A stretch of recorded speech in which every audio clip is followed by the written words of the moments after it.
మనం ఇంతకుముందు చాలాసార్లు మాట్లాడుకున్నాం. వైఎస్ఆర్ కాంగ్రెస్ పార్టీ కార్యకర్తలకు, జగన్మోహన్ రెడ్డి గారి అభిమానులకు, సభ్యత్వం ఉన్న కార్యకర్తలకు బీమా పథకాన్ని వైఎస్ఆర్ కాంగ్రెస్ పార్టీ అందజేస్తే బావుంటుంది.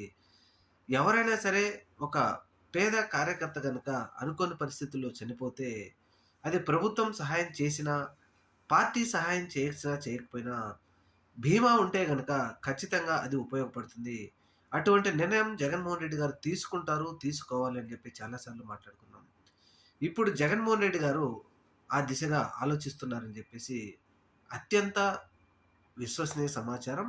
రాబోయే రోజుల్లో ఖచ్చితంగా తన కార్యకర్తల అందరి కోసం బీమా పథకాన్ని ప్రవేశపెట్టబోతున్నారు. అది కూడా పార్టీ తరపునే కార్యకర్తలందరికీ సభ్యత్వం ఉన్న కార్యకర్తలందరికీ ఇప్పుడున్నటువంటి వైఎస్ఆర్‌సీపీ పార్టీ జగన్మోహన్ రెడ్డి గారు పే చేసే విధంగా, అలాగే సభ్యత్వం మళ్ళీ తిరిగి సభ్యత్వ నమోదు కార్యక్రమాన్ని కూడా వైఎస్ఆర్ కాంగ్రెస్ పార్టీ జగన్మోహన్ రెడ్డి గారు మొదలుపెట్టబోతున్నారు.